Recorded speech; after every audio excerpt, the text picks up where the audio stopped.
On the night of April 13th, 2024, something happened that most experts had spent decades saying would never happen. The Islamic Republic of Iran, for the first time in its 45-year history, launched a direct, openly acknowledged military attack against the state of Israel. Over 300 drones, ballistic missiles, and cruise missiles were fired from Iranian soil. The skies over the Middle East turned into something out of a science fiction film. Air defense batteries lit up the night. Fighter jets scrambled across multiple countries, and the world held its breath. This was not a proxy strike. This was not a shadowy operation denied in morning press briefings. This was Iran standing before the world and saying, "We did this and we meant it." But here is the question nobody is fully answering. How did we actually get here? And more importantly, where does this road lead? To understand what is unfolding between Iran and Israel, you cannot begin with a single airstrike or a single missile barrage. You have to go back, far back, because this conflict was not born in the headlines of the past year. It was born in the ruins of ancient empires, shaped by colonial borders drawn by strangers, and ignited by a revolution that fundamentally rewired the power structure of the entire Middle East. When the Islamic Revolution swept Iran in 1979, it did not just change a government. It changed a doctrine. The Shah's Iran had been a close American and Israeli ally, an anchor of Western influence in a volatile region. The revolutionary government of Ayatollah Khomeini turned that relationship on its head almost overnight. Israel was no longer recognized as a legitimate state. The Palestinian cause was elevated to a pillar of Iranian foreign policy. And the elimination of what Tehran calls the Zionist regime became not just political rhetoric, it became ideological infrastructure. For decades, however, this enmity was conducted through layers of insulation. Iran built and funded proxy forces, Hezbollah in Lebanon, Hamas in Gaza, the Houthis in Yemen, various militias in Iraq and Syria. These groups served as Iran's long arm, allowing Tehran to strike at Israeli and American interests while maintaining what strategists call plausible deniability.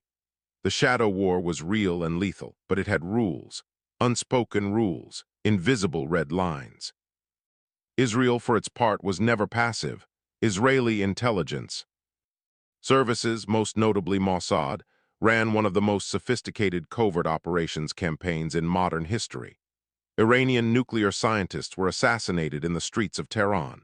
Centrifuges were sabotaged with malware so elegant it rewrote the definition of cyber warfare. Iranian weapons shipments bound for Hezbollah were bombed in Syrian warehouses. Israeli jets flew deep into Iranian-controlled territory in Syria, hitting strategic targets with near impunity.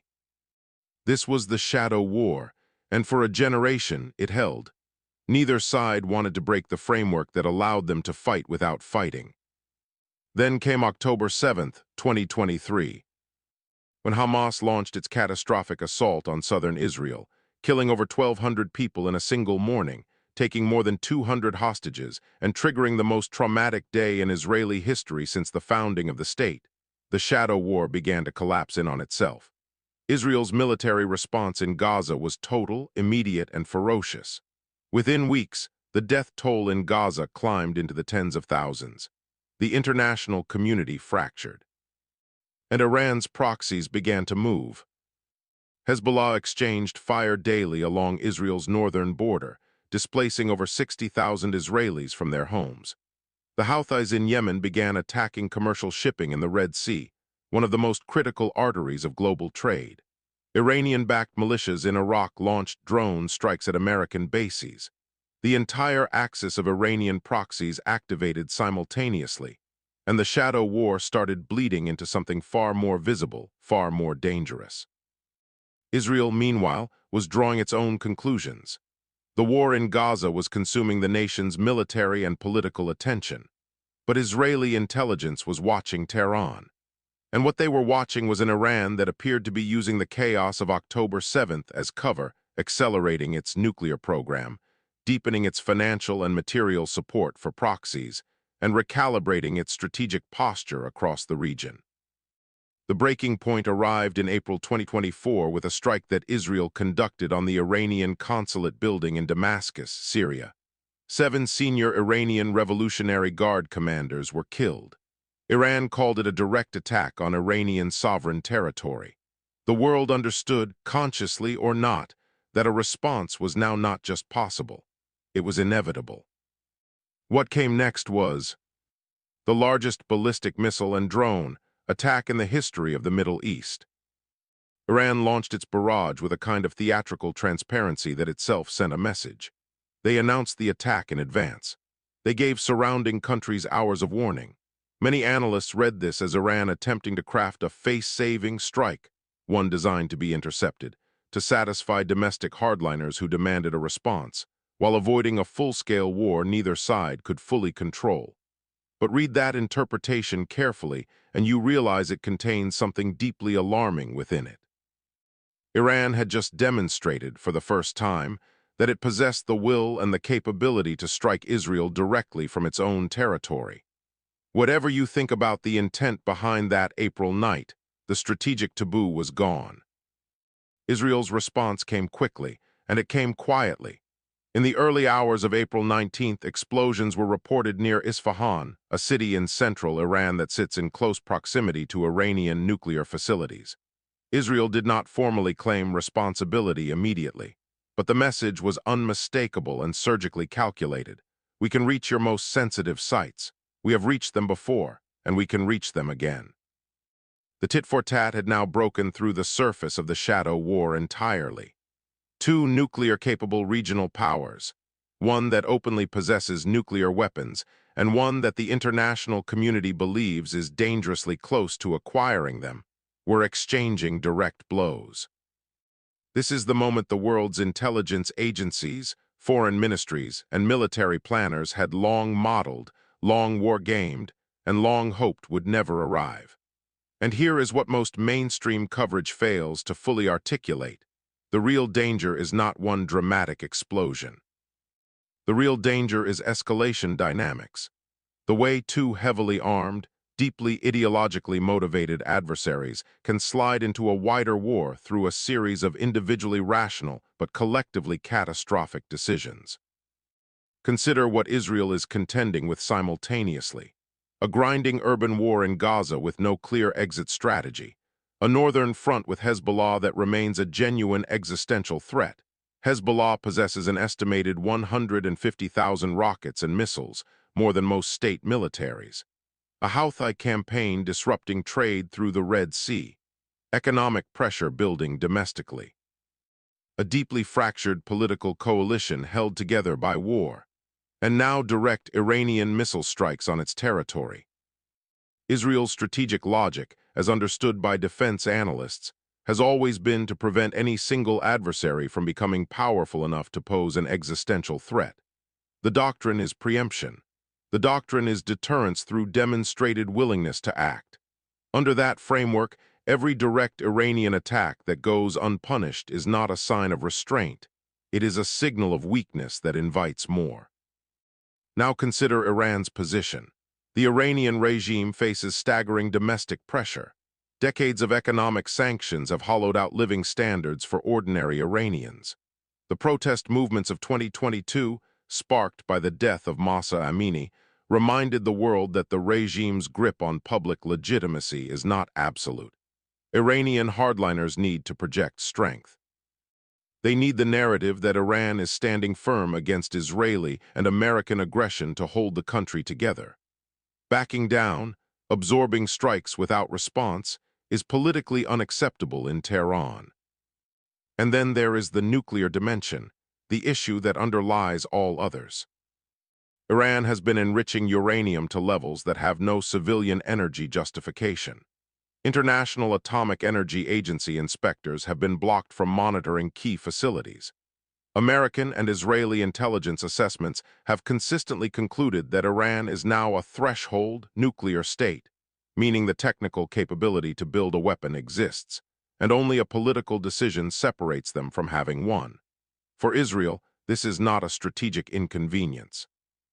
It is an existential threat of the highest order. Israeli doctrine has never accepted a nuclear-armed Iran. Never. That position has not changed regardless of who sits in the prime minister's chair. The question that hangs over every calculation is, at what point does Israel decide that direct military action against Iranian nuclear infrastructure is necessary?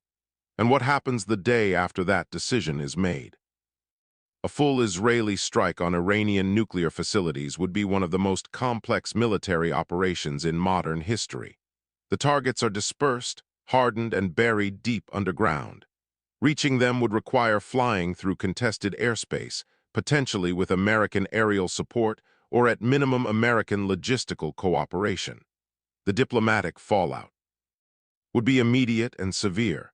Iran would almost certainly respond with a full-scale assault, not a calibrated barrage designed to be intercepted, but a genuine attempt to cause mass casualties in Israel. Hezbollah, which has held back its most sophisticated weapons for exactly this scenario, would likely activate fully. The entire region could ignite within hours. The global economic consequences would be staggering. Iran controls the Strait of Hormuz, the narrow choke point through which approximately 20% of the world's oil passes every single day. A decision by Tehran to mine that strait, to deploy its naval forces against tanker traffic, would send oil prices into a vertical climb. Analysts who have modeled this scenario suggest prices could exceed $200 per barrel within days. The inflation shock to already stressed global economies would be immediate. Supply chains that have barely recovered from the disruptions of recent years would fracture again. Developing nations most dependent on affordable energy would suffer first and most severely. The United States stands at the center of this dynamic in ways that are often understated. American forces are deployed across the region, in Iraq, in Syria, in the waters of the Persian Gulf, in Jordan, in Qatar. American air defense assets helped intercept Iranian missiles during the April 2024 attack. The Biden administration stated clearly at the time that the United States would support Israel's defense, but would not support offensive retaliation against Iran. That line, support defense, not offense, is the tightrope American policymakers have been walking. Fall off one side and you abandon a key ally. Fall off the other side and you are in a war with Iran that neither the American public nor the American military is prepared for at this moment. Russia and China, watching from the sidelines, have their own calculations. Russia, bogged down in Ukraine and increasingly dependent on Iranian drone technology for its own war effort, has a strategic interest in keeping Iran strong, defiant, and resistant to Western pressure. China, as the world's largest importer of Iranian oil and a key diplomatic patron of Tehran, has worked to position itself as a stabilizing force while simultaneously benefiting from an Iran that disrupts American strategic primacy in the Middle East. Neither Moscow nor Beijing wants a full-scale war that destabilizes global energy markets, but neither is interested in a diplomatic resolution that restores American credibility in the region. The United Nations has issued statements. There have been emergency Security Council sessions. Arab states that quietly normalized or began normalizing relations with Israel, the Abraham Accords nations, now find themselves in politically treacherous domestic territory, caught between their strategic alignment with the West and mounting public anger over Gaza. Saudi Arabia's landmark normalization deal with Israel, which appeared tantalizingly close before October 7th, has been frozen indefinitely. And through all of this, the civilian populations, Israeli, Iranian, Palestinian, Lebanese, carry the weight that leaders never fully do. Families in Tel Aviv who have learned to identify the sound of incoming missiles by their frequency. Families in Tehran who fear that their sons in the Revolutionary Guard are being fed into a war they did not choose. Children in Gaza whose entire world has been reduced to rubble and loss. People in southern Lebanon who have been displaced twice, 3 times, by wars that predate their existence. History is made by decisions, and the decisions being made right now, in closed intelligence briefings in Tel Aviv, in Supreme Leader Councils in Tehran, in White House Situation Rooms, in Foreign Ministry offices in Beijing and Moscow, will determine whether the Middle East becomes the stage for a catastrophic regional war. or whether some combination of exhaustion, diplomacy, and calculated self-interest pulls all parties back from the edge. The scenarios are not binary. There are multiple paths forward. Direct negotiations between Iran and the West over the nuclear file, the kind of deal that existed briefly under the 2015 JCPOA before it collapsed, remain theoretically possible but politically almost unimaginable at this moment of peak mutual hostility. A mutual de-escalation driven by proxy fatigue and economic pressure is another possibility. Both Israel and Iran have domestic populations that are tired, economically strained, and not uniformly enthusiastic about endless war. A limited Israeli strike on Iranian nuclear sites, calibrated to set back the program without triggering a full war, is a scenario that Israeli military planners have never taken off the table, and that American intelligence agencies track with intense focus. And at the far end of the spectrum, a full regional war drawing in Hezbollah, the Houthis, Iraqi militias, American forces, and potentially more, remains a possibility that cannot be dismissed simply because it would be catastrophic for everyone involved. History is littered with wars that no rational actor wanted, but that happened anyway.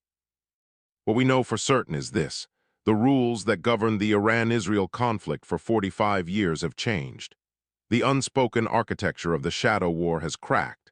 Direct state-on-state military exchanges have now occurred and set precedent. Each side has demonstrated capabilities and willingness that alter the other's threat calculus. And in a region with this much history, this much grievance, this many weapons, and this many outside powers with competing interests, cracked architecture does not stay cracked. It either gets rebuilt or it collapses entirely.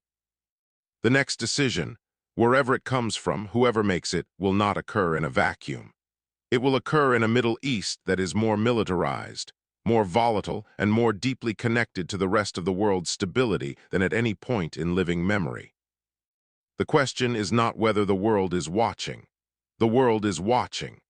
The question is whether the world, and the leaders who claim to represent it, has the wisdom, the courage, and the institutional capacity to prevent what happens next from becoming something that no documentary, no analysis, no retrospective can ever fully explain away. Think about that, because the next chapter of this story has not been written yet. And in a very real sense, what you believe, what you demand from your leaders, and how the international community responds to this moment, is part of how that chapter gets written. Drop your perspective in the comments below. Where do you think this is heading, and what do you think the world must do before it's too late?